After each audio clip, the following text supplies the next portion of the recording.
গল্পকথন by Kallol চ্যানেলে আমাদের আজকের নিবেদন হুমায়ুন আহমেদের লেখা মিসির আলি সিরিজের গল্প মিসির আলির চশমা, আজ দ্বিতীয় পর্ব। মিসির আলি কুরিয়ারে একটা দীর্ঘ চিঠি পেয়েছেন। চিঠির প্রেরকের নাম শায়লা রশিদ। পুনশ্চতে লেখা, ডক্টর হারুন রশিদ নামে যে চোখের ডাক্তার আপনার চিকিৎসা করছেন, আমি তার স্ত্রী। 10 পৃষ্ঠার দীর্ঘ চিঠি, এক বৈঠকে লেখা, এটা বোঝা যাচ্ছে। চিঠি লিখতে লিখতে উঠে গিয়ে আবার লিখতে বসলে শুরুর লেখায় টানা ভাব কমে যায়। লেখার গতি কমে যায় বলেই এটা হয়। চিঠি না পড়েই মিসির আলি পত্রলেখিকার বিষয়ে কিছু সিদ্ধান্তে পৌঁছলেন। ক, মহিলা ধৈর্যশীলা। যিনি এক বৈঠকে এত বড় চিঠি লিখবেন, তার ধৈর্য থাকতেই হবে। খ, মহিলা শান্ত, তার মধ্যে অস্থিরতা নেই।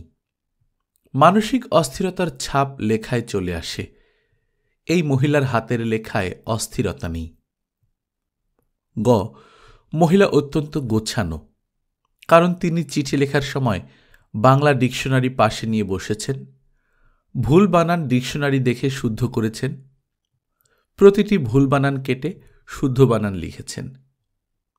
ঘ, মহিলা বুদ্ধিমতী, কারণ তিনি ব্যবস্থা করেছেন যেন মিসির আলি পুরো চিঠি পড়েন। সম্বোধনই সেই ব্যবস্থা করা। মহিলা মিসির আলিকে বাবা সম্বোধন করেছেন। বাবা সম্বোধনে লেখা চিঠি অগ্রাহ্য করা কোনো পুরুষের পক্ষেই সম্ভব না। মেয়েদের পক্ষে মা সম্বোধনের চিঠি অগ্রাহ্য করা খুবই সম্ভব। তারা নানানভাবে মা ডাক শুনে অভ্যস্ত। পুরুষেরা বাবা ডাক শুনে অভ্যস্ত না। কেউ বাবা ডাকলেই সেই ডাক পুরুষদের মাথার ভেতর ঢুকে যায়। মিসির আলি চিঠি পড়তে শুরু করলেন। তার হাতে একটা লাল কালির বল পয়েন্ট। চিঠির কোনো কোনো জায়গায় লাল কালি দিয়ে আন্ডারলাইন করতে হবে বলে তার ধারণা। এই কাজটা প্রথম পড়াতেই শেষ হয়ে যাওয়া ভালো। প্রিয় বাবা, আমার বিনীত সালাম নিন। মিসির আলি লাল কালি দিয়ে প্রিয় বাবা আন্ডারলাইন করলেন। সম্বোধন পড়ে আপনি নিশ্চয়ই অবাক হয়েছেন। একজন চিরকুমার মানুষের কন্যা থাকার কথা নয়। কন্যা স্থানীয় অনেকেই থাকবে, তারা বাবা ডাকবে না, চাচা ডাকবে কিংবা আধুনিককে তাই আঙ্কেল ডাকবে। আপনাকে আমি কেন বাবা ডাকছি তা অন্য কোনো দিন ব্যাখ্যা করব। মিসির আলি আবারও লাল কালি দিয়ে দাগ দিলেন। অন্য কোনো দিন ব্যাখ্যা করব, এই বাক্যের নিচে দাগ পড়ল। আপনি অনেকের অনেক জটিল সমস্যার সমাধান সহজ ব্যাখ্যা দিয়ে সবাইকে চমকে দিয়েছেন। আমি আপনাকে অতি জটিল একটা সমস্যা দিচ্ছি। সমস্যার ব্যাখ্যা আমি নিজে নিজে বের করেছি। ব্যাখ্যা ঠিক আছে কিনা তা আপনি শুধু বলে দেবেন। এই দীর্ঘ চিঠিতে আমি শুধু সমস্যাটি বলবো, ব্যাখ্যায় যাব না। আপনি রহস্য সমাধানের পর আমি আমার সমাধান বলবো। আপনার সঙ্গে রহস্য সমাধান খেলা আমি খেলতে পারি না, আমার ধৃষ্টতা ক্ষমা করবেন। যাই হোক, সমস্যাটি বলি। অল্প বয়সে আমার বাবা মা দুজনই মারা যান। আমি বড় হই আমার ছোট চাচার আশ্রয়ে।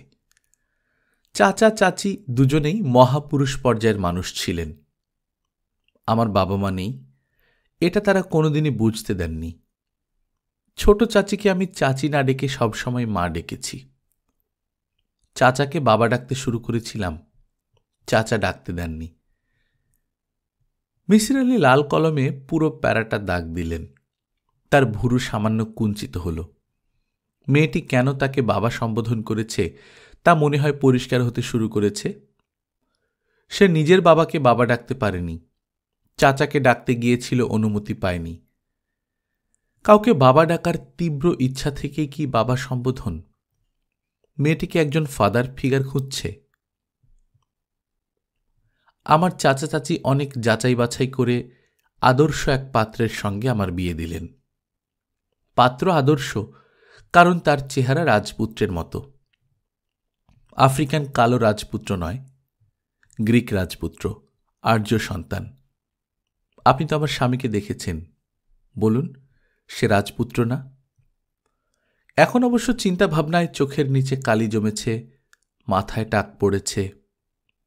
মন্ত্রীপুত্র টেকো হলেও মানিয়ে যায়, টাকমাথার রাজপুত্র মানায় না।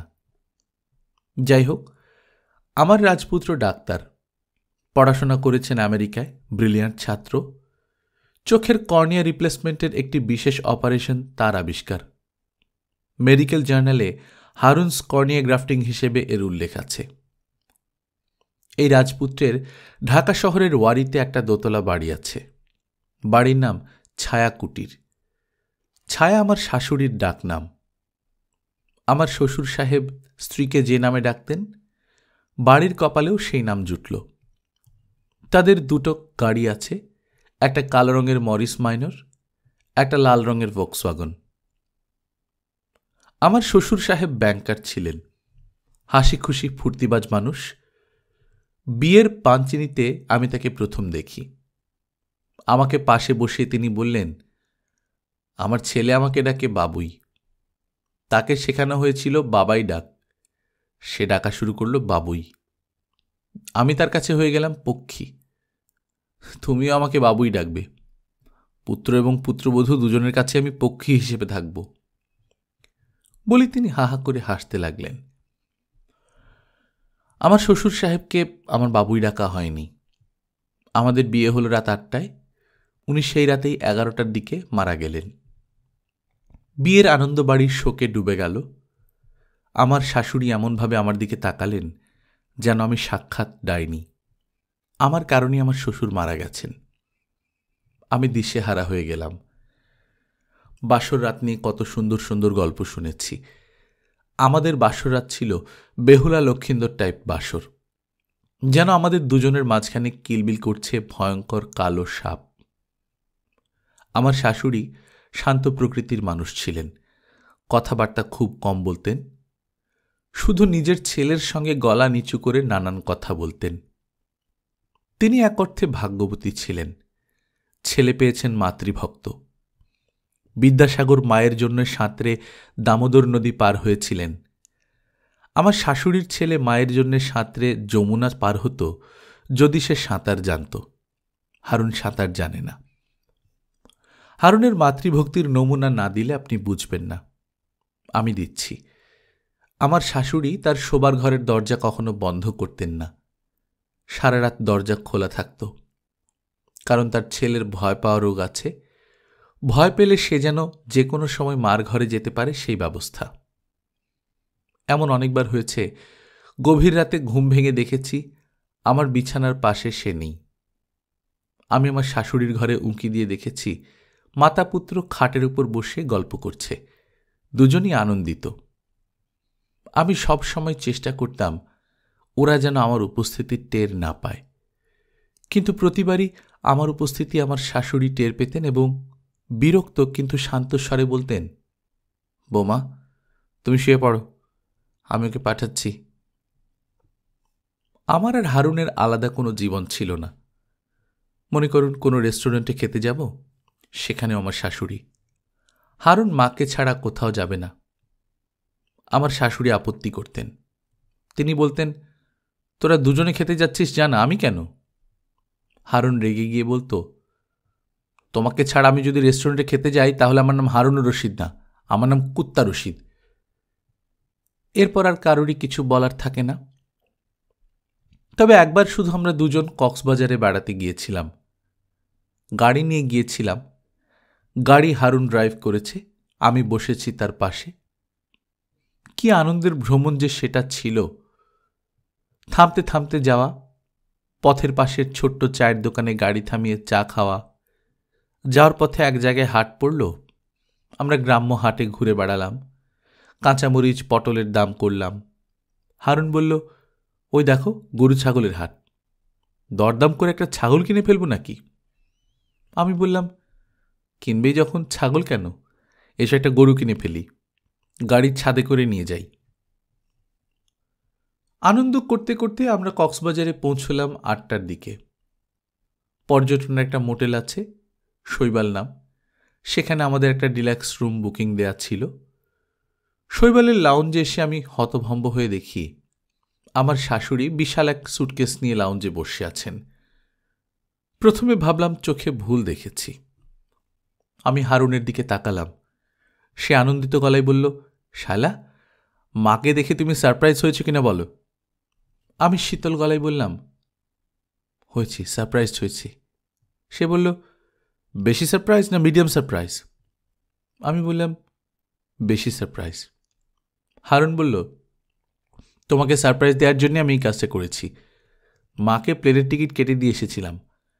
আমরা রওনা হবার পর মা প্লেনে উঠেছেন, আমাদের আগে পৌঁছেছেন। ভালো করেছি না? আমি বললাম, হ্যাঁ, ভালো করেছ। হারুন বলল, আমি সাঁতার জানি না তো, মা পাশে থাকলে ভয় নেই। মা আবার সাঁতারে এক্সপার্ট। আমি শাশুড়ির কাছে গিয়ে তার পা ছুঁয়ে সালাম করলাম। তিনি আমার মাথায় হাত রেখে অনেকক্ষণ দোয়া করলেন। কক্সবাজার ট্রিপটা আমার জন্য খুবই গুরুত্বপূর্ণ ছিল। আমার ধারণা সেখানে আমি কনসিভ করি। এইসব জিনিস মেয়েরা বুঝতে পারে। আমি আমার বাবুর নামও ঠিক করে ফেলি। ছেলে হোক বা মেয়ে হোক, আমার বাবুর নাম হবে সাগর। কক্সবাজার থেকে ফেরার 8 মাসের মাথায় সাগরের জন্ম হল। কি সুন্দর ফুটফুটে ছেলে, বড় বড় চোখ। আমি তার চোখের দিকে তাকালেই সাগর দেখতে পাই। বাবুকে যখনই কোলে নিতাম, আমার কাছে মনে হতো আমার যা পাওয়ার আমি পেয়ে গেছি। এই পৃথিবীতে আমার আর কিছু চাইবার নেই। 1 সেকেন্ডের জন্য বাবুকে চোখের আড়াল করতে ইচ্ছা করত না। বাধ্য হয়ে আমি বাবুকে না দেখে থাকতাম। কারণ আমি তখন কেমিস্ট্রির লেকচারারশিপের চাকরি পেয়েছি, সরকারি কলেজের চাকরি। ক্লাস বেশি না, কিন্তু ছুটির দিন ছাড়া প্রতিদিনই যেতে হতো। প্রিন্সিপাল ছিলেন খুবই কড়া। চিল আকাশে ওড়ে, কিন্তু তার দৃষ্টি থাকে স্থলে। আমি কলেজে ছাত্র পড়াই, আমার মন পড়ে থাকে বাবুর কাছে। আমার শাশুড়িকে ঠিকমতো দেখাশোনা করছে? কাজের মেয়েটা কি পানি সেদ্ধ করে ফর্মুলা বানাচ্ছে, নাকি ট্যাপের পানি দিয়েই কাজ সারছে? সাগর কি ভেজা কাঁথায় শুয়ে আছে? তার কাঁথা কি সময় মতো বদলানো হচ্ছে? তাকে গোসল দেওয়ার সময় কানে পানি ঢোকে নিত? বিছানার ঠিক মাঝখানে তাকে শোয়ানো হচ্ছে তো? সিলিং ফ্যানের নিচে শোয়ানো হচ্ছে না তো? কত রকম দুর্ঘটনা তো হয়। দেখা গেল ফ্যান সিলিং থেকে খুলে নিচে পড়ে গেছে। একটা শিশুকে একা বড় করা যায় না, সবার সাহায্য লাগে। হারুনের কোনো সাহায্য আমি পেলাম না।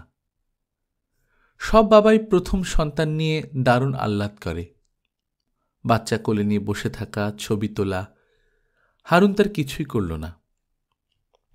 একসময় সে আলাদা বিছানা করে ঘুমোতে শুরু করল। রাতে বাচ্চা জেগে থাকে, কান্নাকাটি করে। তার নাকি ঘুমের সমস্যা হয়। একদিন অবাক হয়ে দেখি হারুনের গলায় 2টো তাবিজ। নাটকে গ্রামের চরিত্রে অভিনয় করলে মোটা মোটা রূপার তাবিজ পরে, সেরকম তাবিজ। বললাম, তাবিজ কিসের? সে জবাব দেয় না, আমতা আমতা করে। খুব চেপে ধরায় বলল, মা দিয়েছেন, সামনে আমার মহাবিপদ, এই জন্যই তাবিজ। এই তাবিজে বিপদ কাটা যাবে। বললাম, উনি কি করে বুঝলেন সামনে তোমার মহাবিপদ? হারুন বলল, মা স্বপ্নে দেখেছেন। উনি স্বপ্নে যা দেখেন তাই হয়। স্বপ্নে কি দেখেছেন?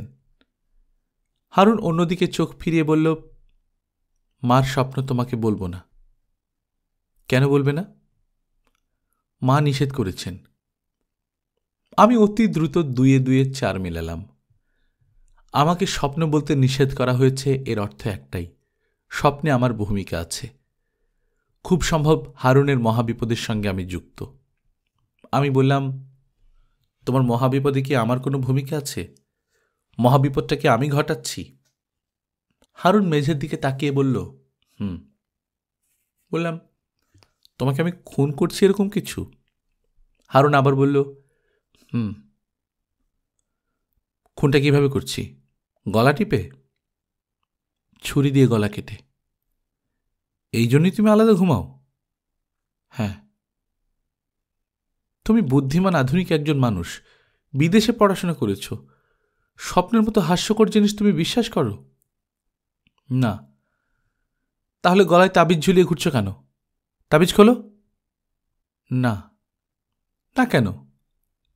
মা রাগ করবে। মাই কি তোমার সব? আমি কিছু না? তোমার ছেলে কিছু না? হারুন জবাব দিল না। আমি বললাম, তোমাকে একটা অনুরোধ করব, সেই অনুরোধ রাখতে হবে। বলো, রাখবে? হারুন বলল, রাখব। আমার হাত ধরে বলো, রাখবে?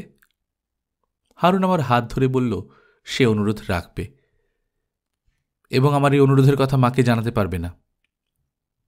জানাবো না। আমার অনুরোধ হচ্ছে, তুমি একটা ফ্ল্যাট বাড়ি ভাড়া করবে। সেই ফ্ল্যাটে আমি, তুমি আর বাবু থাকব। তোমার মা থাকবেন না। হারুনের মুখ হঠাৎ ফ্যাকাশে হয়ে গেল। দিনে দুপুরে ভূত দেখলে মানুষের যে অবস্থা হয়, সেই অবস্থা। সে বিড়বিড় করে বলল, এই স্বপ্নটাই মা দেখেছেন। আমি বললাম, বিড়বিড় করবে না, পরিষ্কার করে বলো, এই স্বপ্নটাই মা দেখেছেন মানে কি? হারুন বলল, মা স্বপ্নে দেখেছেন মাকে এই বাড়িতে রেখে আমরা 3 জন আলাদা ফ্ল্যাট ভাড়া করেছি, তারপর তুমি আমাকে খুন করেছ। আমি কঠিন গলায় বললাম, তোমার মা স্বপ্নে যাই দেখুন, তুমি আমাকে কথা দিয়েছ আলাদা ফ্ল্যাট ভাড়া করবে। তুমি যদি ফ্ল্যাট ভাড়া না নাও, তাহলে আমি কিন্তু বাবুকে নিয়ে চাচার বাসায় চলে যাব। বাকি জীবন তুমি আমার বা তোমার ছেলের দেখা পাবে না। আই মিন ইট। হারুন বলল, হ্যাঁ, ফ্ল্যাট ভাড়া করব। সত্যি? হ্যাঁ, সত্যি। হারুন সত্যি সত্যি ফ্ল্যাট ভাড়া করল। 3 তলায় 4 কামরার সুন্দর ফ্ল্যাট, দক্ষিণে খোলা, বারান্দা আছে। ফ্ল্যাট দেখে আমি মুগ্ধ। হারুনদের পুরনো বাড়ির উঁচু সিলিং আমার খুব অপছন্দ ছিল। সেই বাড়ির চারদিকে বড় বড় গাছপালা, গাছের জন্য বাড়িতে আলো ঢুকতে পারত না, এমন অবস্থা। ফ্ল্যাট বাড়িটায় অনেক আলো হাওয়া। এপ্রিল মাস থেকে বাড়ি ভাড়া নেওয়া হলো। আমরা ঠিক করলাম এপ্রিল মাসের 1 তারিখ, এপ্রিল ফুলস ডে, সেদিন নতুন ফ্ল্যাটে না গিয়ে 2 তারিখে উঠব। আমি ভেবেছিলাম আমার শাশুড়ি ব্যাপারটা নিয়ে খুব হইচই করবেন, বেঁকে দাঁড়াবেন। সেরকম কিছুই করলেন না, বরং শান্ত গলায় বললেন, ঠিক আছে, যাও, সপ্তাহে 1 দিন বাবুকে এনে আমাকে দেখিয়ে নিয়ে যাবে। আমি বললাম, অবশ্যই। শাশুড়ি বললেন, তোমার চাচার বাড়ি থেকে কাউকে স্থায়ীভাবে এনে তোমাদের ফ্ল্যাটে রাখতে পারো কিনা দেখো। তুমি কলেজে চলে যাবে, কাজের মেয়েদের হাতে এত ছোট বাচ্চা রেখে যাওয়া ঠিক না। আমি বললাম, হ্যাঁ, সেই ব্যবস্থা করব। মহা আনন্দে আমি গোছগাছ শুরু করলাম। নতুন সংসার শুরু করতে যাচ্ছি, সেই আনন্দে আমি আত্মহারা। মার কঠিন বলয় থেকে হারুনের মুক্তিও অনেক বড় ব্যাপার। এপ্রিল মাসের 2 তারিখে বাড়ি ছাড়ব। 1 তারিখে দুর্ঘটনা ঘটল। আমার বাবু মারা গেল। আমি তখন কলেজে প্র্যাকটিক্যাল ক্লাস নিচ্ছি। প্রিন্সিপাল হঠাৎ ক্লাসে ঢুকে বললেন, শায়লা, আপনি এক্ষুনি বাড়ি যান, আপনার বাচ্চা অসুস্থ, আমার গাড়ি আছে, গাড়ি নিয়ে যান। বাড়িতে পৌঁছে দেখি আমার শাশুড়ি মৃত বাচ্চা কোলে নিয়ে পাথরের মূর্তির মতো বসে আছেন। তিনি ক্ষীণ গলায় বললেন, বৌমা, সব শেষ। আমার বাচ্চাটি কিভাবে মারা গেল, তার কি হয়েছিল, আমি কিছুই জানতে পারিনি। আমার শাশুড়ি আমাকে বলেননি। যে কাজের মেয়েটি বাচ্চাটা দেখাশোনা করত তাকেও পাওয়া যায়নি। দুর্ঘটনার দিন কাচের জগ ভাঙার মতো অতি গুরুতর অপরাধে তার চাকরি চলে যায়। আমার শাশুড়ি তাকে বেতন দিয়ে বিদায় করে দেন। বাসায় একজন কেয়ারটেকার থাকত, সবুর মিয়া। সবুর মিয়াও ঘটনার সময় বাসায় ছিল না। শাশুড়ি তাকে কি এক কাজে নারায়ণগঞ্জে পাঠিয়েছিলেন। আমি শাশুড়ির কাছ থেকে ঘটনা জানতে চেয়েছি। তিনি কিছুই বলেননি, শুধু বলেছেন, আমি কিছু বলবো না, তোমরা ফ্ল্যাট বাড়িতে চলে যাও, আমাকে কিছু জিজ্ঞেস করো না। আমি বাচ্চাটার সুরথাল করাতে পারতাম, তার জন্য পুলিশ কেস করতে হতো। সেটা করা সম্ভব ছিল না। আমার নিজের মাথাও তখন পুরোপুরি খারাপ হয়ে গিয়েছিল। চোখ বন্ধ করলেই দেখতাম আমার ছোট্ট বাবু হামাগুড়ি দিয়ে আমার দিকে আসছে। তার সব ঠিক আছে, হাসি হাসি মুখ, বড় বড় মায়াভর্তি চোখ, শুধু মুখ দিয়ে টপ টপ রক্তের ফোঁটা পড়ছে। দীর্ঘদিন গুলশানের এক মনোরোগ ক্লিনিকে আমাকে কাটাতে হয়েছে। সেখানে আমি একবার ঘুমের ওষুধ খেয়ে সুইসাইডের চেষ্টাও করি। তারপর অনেক দিন কেটে গেছে। আমার শাশুড়ি মারা গেছেন, স্বাভাবিক মৃত্যু। ডায়রিয়া হয়ে মহাখালী কলেরা হাসপাতালে শেষ নিঃশ্বাস ফেলেছেন, কিন্তু মৃত্যুর পরেও তিনি আমার স্বামীকে ছাড়েননি। এখনও হারুনের ঘাড়ে ভর করে আছেন। তিনি হারুনকে কন্ট্রোল করে যাচ্ছেন। হারুন তার জীবিত মায়ের দ্বারা যেভাবে চালিত হতো, মৃত মাও তাকে সেভাবেই চালিত করছে। আমাদের আর কোনো ছেলে মেয়ে হয়নি, কারণ আমার শাশুড়ি তার অতি আদরের ছেলেকে বলেছেন যেন আমার সঙ্গে কোনো শারীরিক সম্পর্ক না হয়। আমি আপনাকে লেখা আমার এই দীর্ঘ চিঠি এখানে শেষ করছি। আপনাকে বাবা সম্বোধন করছি যেন আপনি চিঠির এক কন্যার প্রতি দয়া করেন এবং চিঠি কন্যার পুত্রের মৃত্যু রহস্য বের করেন। আমার ধারণা, এই রহস্য ভেদ হওয়া মাত্র হারুনের মোহমুক্তি ঘটবে। সে তার মৃত মাকে ঘাড় থেকে ঝেড়ে ফেলবে, আর আমি হারুনকে নিয়ে সত্যিকার সংসার শুরু করতে পারব। বিনীতা, চিঠিকন্যা শায়লা। পুনশ্চ 1। বাবা, আপনি আমার এই চিঠির বিষয়টি যদি হারুনের কাছ থেকে লুকিয়ে রাখেন তাহলে খুব খুশি হব। সে এমনিতেই মানসিকভাবে বিপর্যস্ত। চিঠির বিষয় জানলে আরও গোলমাল হবে। আমি এই অবস্থাটা চাচ্ছি না। সাইকিয়াট্রিস্ট হিসেবে আপনি তার চিকিৎসা করুন, তাও চাচ্ছি না। তার অসুস্থতা আপনি সারাতে পারবেন না। জগতের কোনো সাইকিয়াট্রিস্টের এই ক্ষমতা নেই। পুনশ্চ 2। চিঠিতে অনেক কঠিন কঠিন বিষয় লিখেছি, এখন হালকা কিছু লিখি। একটা ধাঁধা ধরি, দেখি আপনি পারেন কিনা। ধাঁধাটার 2টো অংশ আছে। এমন একটি প্রাণী যে বাস করে পানিতে, কিন্তু সে স্থলের প্রাণী। স্থলের প্রাণী হয়েও একবারও সে স্থলে যায় না, জীবন পার করে দেয় পানিতে। প্রাণীটির নাম কি? 2। এটিও একটি প্রাণী। এই প্রাণীটি জলের প্রাণী। তার জন্ম মৃত্যু সবই কিন্তু স্থলে। জলজ প্রাণী হয়েও সে একবারও জলের ধারে কাছে যায় না। বাবা, আপনি কি বিরক্ত হলেন? চিঠির জন্য বিরক্ত না হলেও পুনশ্চতে যে ধাঁধার কথা লিখেছি তার জন্য নিশ্চয়ই বিরক্ত হয়েছেন। এই ধাঁধা দুটির একটা সমস্যা আছে, উত্তর না জানলে কষ্ট হয়, নিজেকে তুচ্ছ মনে হয়। আমি অনেক দিন এই কষ্টের ভেতর দিয়ে গিয়েছি।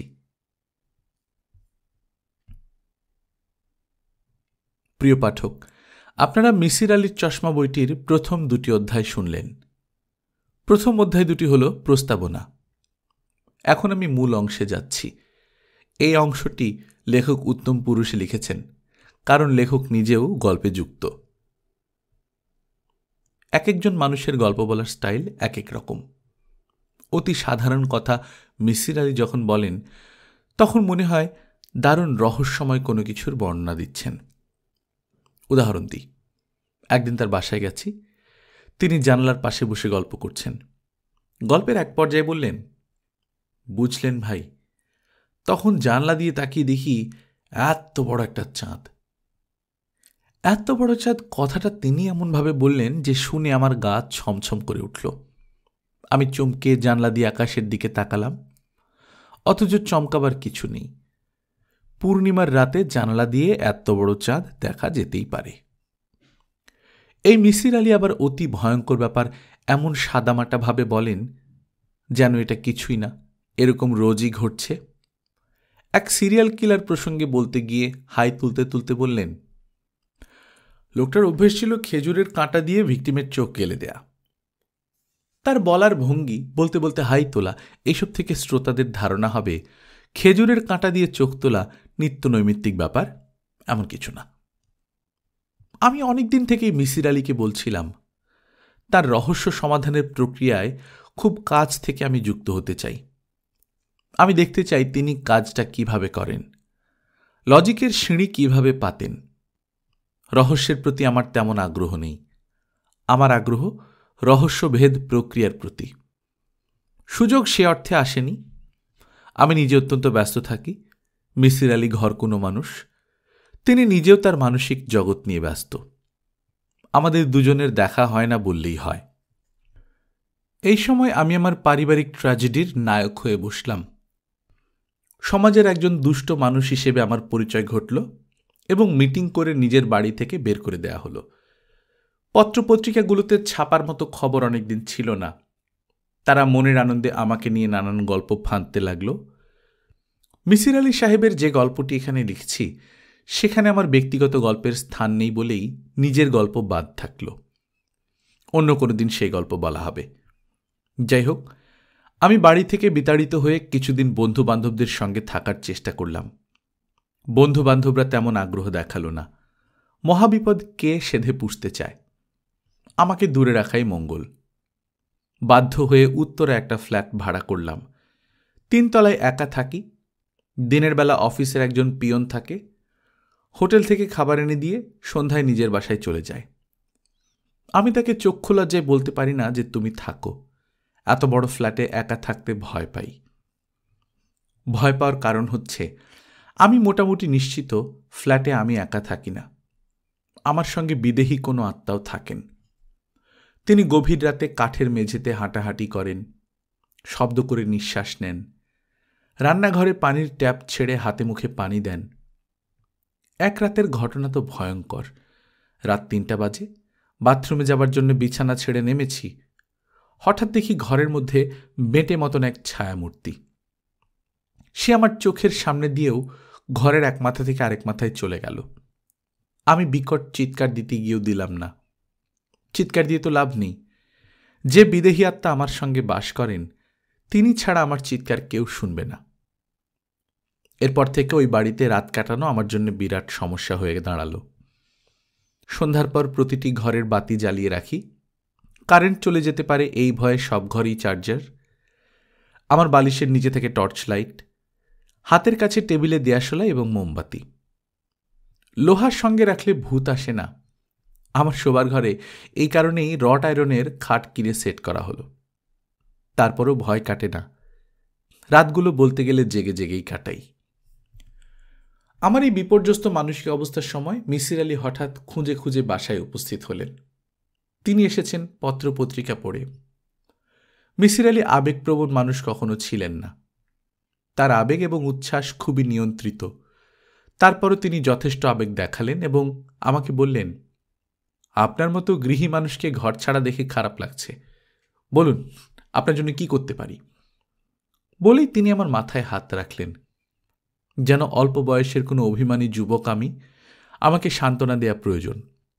আমি বললাম, আপাতত আমাকে ভূতের হাত থেকে বাঁচান। একটা ভূত আমাকে রাতে ঘুমোতে দিচ্ছে না। কাঠের ফ্লোরে সে হাঁটাহাঁটি করে রাতে। আমি নিজে ভূতটাকে দেখেছি। মিসির আলি বললেন, কাঠ দিনের গরমে প্রসারিত হয়, রাতের ঠান্ডায় সংকুচিত হয়, তখনই নানান শব্দ হয়। আমি বললাম, কাঠের এই ব্যাপারটা মানলাম, কিন্তু রান্নাঘরে ভূতটা পানির কল ছাড়ে। ছড়ছড় করে পানি পড়ার শব্দ আমি রোজ রাতেই 2-3 বার শুনি। মিসির আলি শান্ত গলায় বললেন, রাতের চারিদিক থাকে নীরব। আপনার নিচের তলা বা উপরের তলার লোকজন যখন কল ছাড়ে তখন সেই শব্দ ভেসে আসে, এর বেশি কিছু না। আপনি ভূতের ভয়ে মানসিকভাবে উত্তেজিত থাকেন বলেই হালকা পানি পড়ার শব্দ বড় হয়ে কানে বাজে।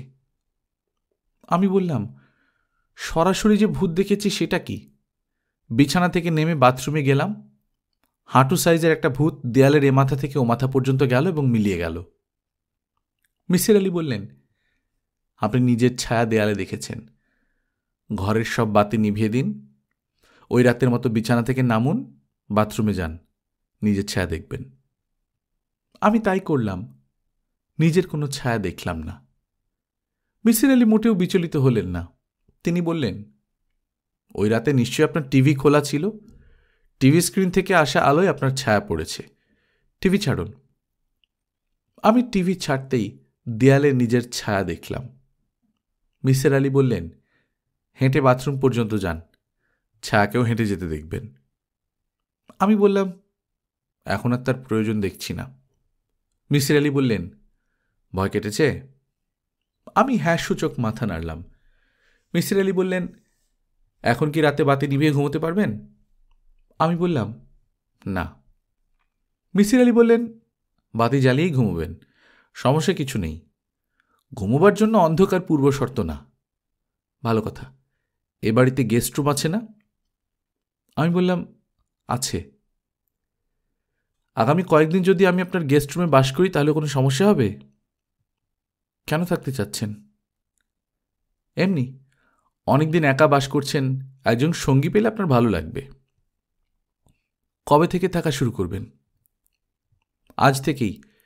আমি প্রয়োজনীয় কাপড় চোপড় সঙ্গে এনেছি, শুধু টুথপেস্ট আনা হয়নি। টুথব্রাশ এনেছি, একটা টুথপেস্ট কিনতে হবে। এতক্ষণ চোখে পড়েনি, এখন চোখে পড়ল। মিসির আলি ছোট্ট একটা চামড়ার সুটকেস এবং হাত ব্যাগ নিয়ে এসেছেন। কাজটা তিনি করেছেন শুধুমাত্র আমাকে সঙ্গ দেবার জন্য। আনন্দে আমার চোখে পানি আসার জোগাড় হল।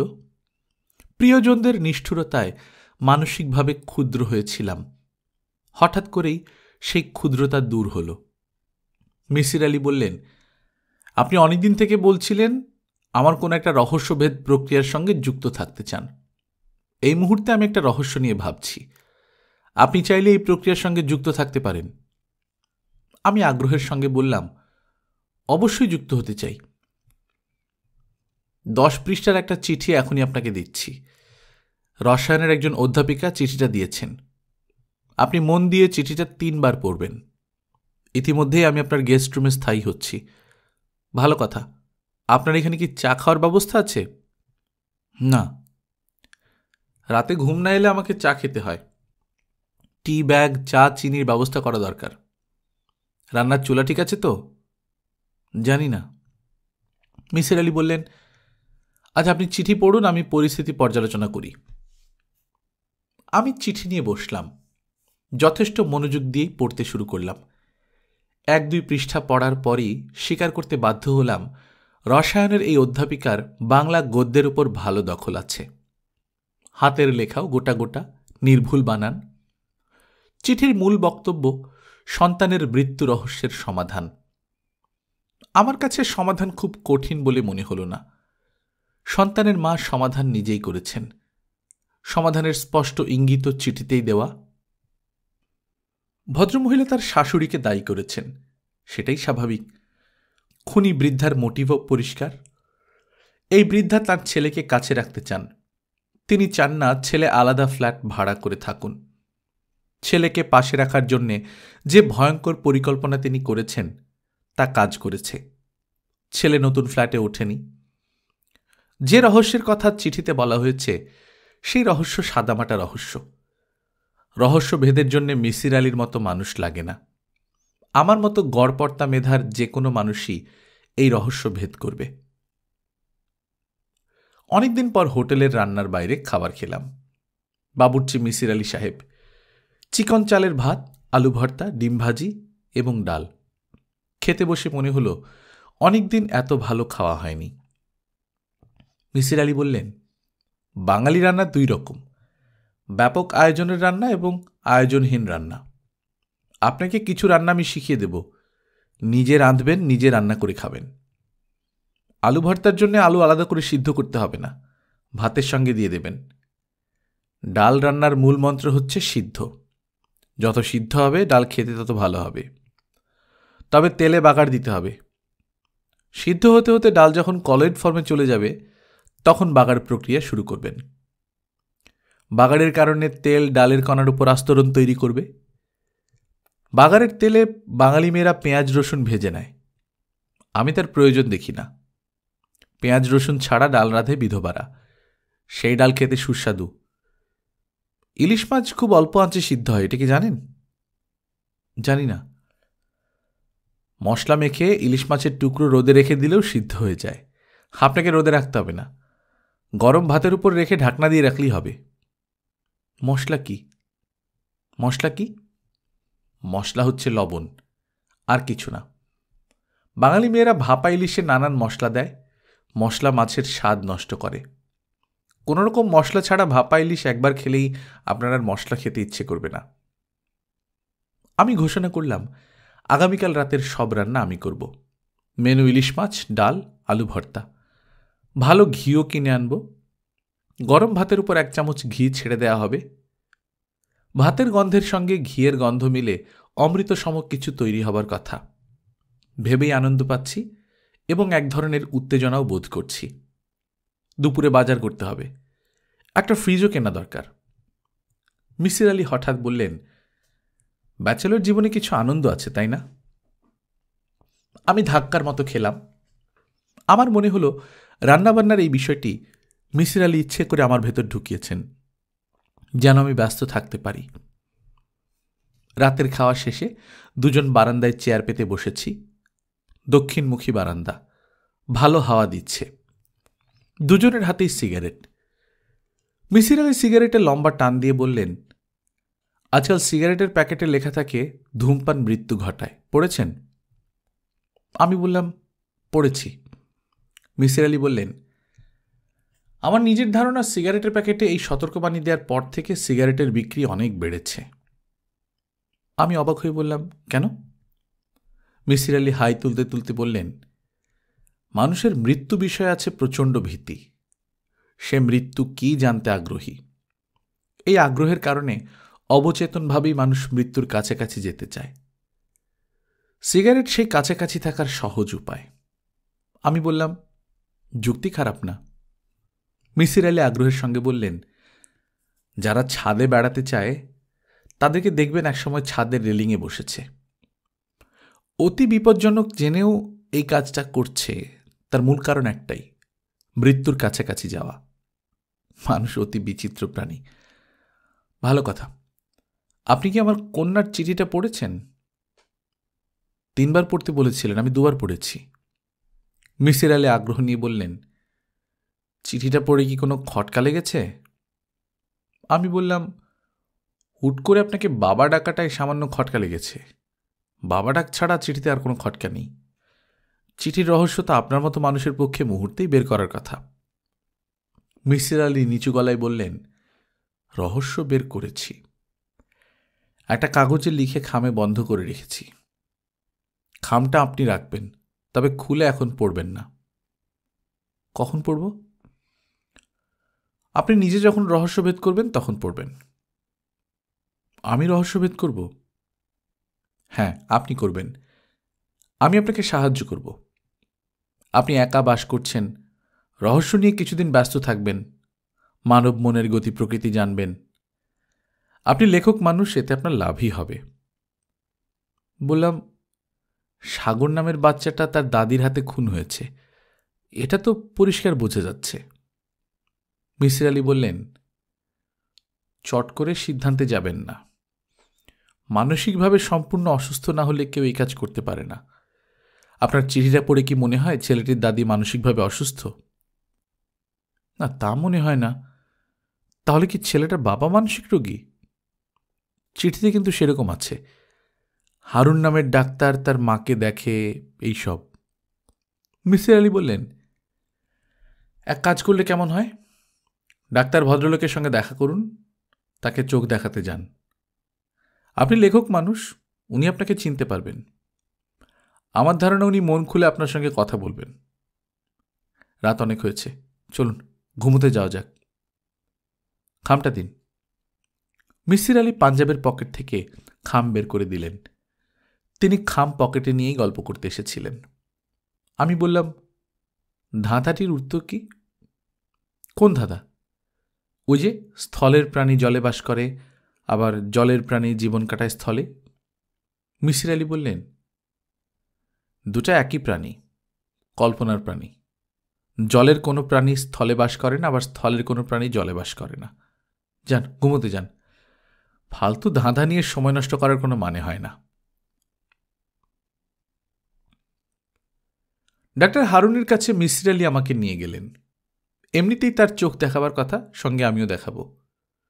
চোখ দেখাতে গিয়ে ডাক্তার সাহেবের আচার আচরণ লক্ষ্য করব।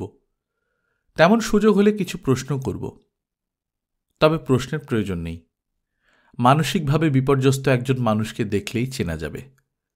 তার চোখে থাকবে ভরসা হারানো দৃষ্টি। যেমন ভেবেছি তেমনই দেখলাম। অস্থির ছটফটা একজন মানুষ, সারাক্ষণ ভুরু কুঁচকে আছেন, কথা বলছেন উঁচু গলায়। তার টেবিলে একটা চায়ের কাপ। তিনি কাপ হাতে নিয়ে তীব্র গলায় বললেন, আই ফজলু, চায়ের কাপ সরাওনি কেন, গাধা! বলেই দেরি করলেন না, চায়ের কাপ ওয়েস্ট পেপার বাস্কেটে ফেলে দিলেন। অস্বাভাবিক কর্মকাণ্ড। তার টেবিলে বরফ মেশানো হলুদ রঙের পানীয়। রং দেখে মনে হচ্ছে হুইস্কি। যদি হুইস্কি হয় তাহলে ব্যাপারটা অবশ্যই অস্বাভাবিক। কোনো ডাক্তারই হুইস্কি খেতে খেতে রোগী দেখতে পারেন না। আমি গ্লাসের দিকে ইঙ্গিত করে বললাম, কি খাচ্ছেন? ডাক্তার হারুন আমাকে স্তম্ভিত করে দিয়ে বললেন, হুইস্কি খাচ্ছি, খাবেন? আমি নাসূচক মাথা নাড়লাম। খেয়ে দেখতে পারেন, খারাপ লাগবে না। দিনের শেষে ক্লান্তি নিবারক। আমি বললাম, আপনি ক্লান্তি নিবারণ করুন, আমি তেমন ক্লান্তি বোধ করছি না। ডাক্তার গ্লাসে চুমুক দিয়ে আমার চোখ দেখতে বসলেন। যত্ন করেই চোখ দেখলেন। বিল দিতে গেলাম, তিনি বললেন, মিসির আলি সাহেব আমার বন্ধু মানুষ, আপনাকে বিল দিতে হবে না। আমি বললাম, আপনি কি বন্ধুর বন্ধুদের কাছ থেকে বিল নেন না? না। তাহলে তো একসময় দেখা যাবে কারো কাছ থেকেই বিল নিতে পারছেন না, সবাই ফ্রি। আমি এমন কোনো হাসির কথা বলিনি, কিন্তু ভদ্রলোক মনে হলো খুব মজা পেলেন। এক চুমুকে গ্লাস শেষ করে অনেকক্ষণ হাসলেন। অ্যালকোহলের এফেক্টও হতে পারে। তিনি ফ্লাস্ক থেকে ওই বস্তু আরও খানিকটা ঢালতে ঢালতে বললেন, আমি মদ সিগারেট কিছুই খাই না। গ্লাসে যে বস্তু দেখছেন তা হলো তেঁতুলের পানি। তেঁতুলের পানি আর্টেরিওস্ক্লেরোসিস কমায়। আমি যা করছি তা হলো দেশীয় ভেষজের মাধ্যমে চিকিৎসা। আমি বললাম, আপনি তেঁতুলের পানি খাচ্ছেন, আমাকে কেন বললেন হুইস্কি খাচ্ছি? আপনি ভুরু কুঁচকে গ্লাসটার দিকে তাকাচ্ছিলেন, এই জন্যই বলেছি। আপনার আগেও আরও কয়েকজন রোগী আপনার মতোই ভুরু কুঁচকে গ্লাসের দিকে তাকিয়ে বলেছে, কি খাচ্ছেন? আমি তাদেরকেও বলেছি হুইস্কি খাচ্ছি। তাদের ভুল ভাঙাননি? না, শুধু আপনারটাই ভাঙিয়েছি। আমার ভুল ভাঙলেন কেন? ডাক্তার হাসতে হাসতে বললেন, আপনি বন্ধু মানুষ। বেহেশতে আমরা কিন্তু আত্মীয় স্বজন পুত্রকন্যা পাব না, বন্ধু পাব। আমাদেরকে দেয়া হবে ৭০ জন হুর। এরা সবাই বন্ধু, পবিত্র সঙ্গী, কেউ আত্মীয় না। আপনি কি বেহেশত দোজখ এসব বিশ্বাস করেন? অবশ্যই করি। নামাজ পড়েন? সময় মতো পড়া হয় না, তবে রাতে ঘুমোবার আগে কাজে পড়ি। বেহেশতে যাবার জন্য পড়েন? ডাক্তার বেশ কিছু সময় চুপ করে থেকে বললেন, বেহেশত দেখার প্রতি আমার আগ্রহ আছে। সেখানে যেসব পবিত্র সঙ্গিনী আছে তাদের একজনকে আমি দেখেছি। স্বপ্নে? স্বপ্নে না, ঘোরের মধ্যে। কিরকম দেখতে জানতে পারি? হ্যাঁ, জানতে পারেন। জানতে চান? জি চাই। ডাক্তার হারুন আগ্রহ নিয়ে গল্প শুরু করলেন। চেম্বারের সবকটা বাতি নিভিয়ে শুধু টেবিল ল্যাম্প জ্বালিয়ে রেখে আবহ তৈরি করলেন। ফজলু মিয়া নামে তার অ্যাসিস্ট্যান্টকে ডেকে বললেন, আর রোগী দেখব না, সবাইকে অন্য কোনো ডাক্তারের কাছে যেতে বলো। I am dog tired. তাকে তেমন টায়ার্ড দেখাচ্ছে না, যথেষ্টই এনার্জেটিক লাগছে। মনে হচ্ছে হুরের বর্ণনা করতে পেরে তিনি আনন্দিত। এই চেম্বারই দেখেছি, বছর দেড়েক আগের কথা। শায়লার সঙ্গে রাগ করে সিদ্ধান্ত নিয়েছি বাড়ি যাব না, রাতটা চেম্বারেই কাটাবো। তখন আমার চেম্বারে একটা ইজি চেয়ার ছিল, কম্বলও ছিল। রাতে যখন বাড়ি ফিরতাম না তখন কম্বল মুড়ি দিয়ে ইজি চেয়ারে শুয়ে ঘুমাতাম। সেই রাতেও তাই করছি, শুয়ে পড়েছি, হাতের কাছে টেবিল ল্যাম্পের সুইচ। বাতি নেভাতে যাব তখন তাকে দেখলাম। চোখ দেখার যন্ত্রটা দেখছেন না, সেখানে দাঁড়িয়ে আছে। তার গা থেকে নীলাভ আভা আসছে, ফ্লোরেন্স আলোর মতো আলো, তবে তীব্রতা অনেক কম। মিসির আলি বললেন, হুরটার গায়ে কাপড় ছিল? ডাক্তার হারুন বিরক্ত গলায় বললেন, অবশ্যই ছিল। আপনি কি ভেবেছেন সে ন্যাংটা হয়ে আমার অফিসে আসবে? তার পরনে ছিল হালকা সবুজ রঙের শাড়ি, গা ভর্তি গয়না, পাথরের গয়না। গয়নার রঙও সবুজ। আমি চোখের ডাক্তার, প্রথমেই তাকালাম মেয়েটার চোখের দিকে। মেয়েটার চোখের সাদা অংশটা ঠিক সাদা নয়, একটু যেন লালচে। অনেকক্ষণ কাঁদলে মেয়েদের চোখ যেমন লালচে হয়ে যায় সেরকম। আমি বললাম, কথা হয়েছে তার সঙ্গে? হ্যাঁ, হয়েছে, কিন্তু এই বিষয়ে আমি আর কিছু বলবো না। এই বিষয়ে কথা বললে মা রাগ করেন। এখন আপনারা বিদায় হন। আমরা চলে যাবার জন্য উঠে দাঁড়িয়েছি। হঠাৎ ডাক্তার মিসির আলির দিকে তাকিয়ে বললেন, আমার মা আমাকে জানিয়েছেন আপনি এখন নিজের বাসায় থাকেন না, অন্য এক জায়গায় থাকেন। আপনি যে ঘরে থাকেন সেখানে দেয়াল ঘড়ি আছে, ঘড়িটা বন্ধ, ঘড়িতে সবসময় 3টা বেজে থাকে। আমার মাকে ঠিক বলেছেন? মিসির আলি চিন্তিত গলায় বললেন, হ্যাঁ। এখন কি বিশ্বাস করছেন যে আমার মার সঙ্গে আমার দেখা হয়, কথা হয়? মিসির আলি বললেন, না। কখন বিশ্বাস হবে? যখন তাকে নিজে দেখব।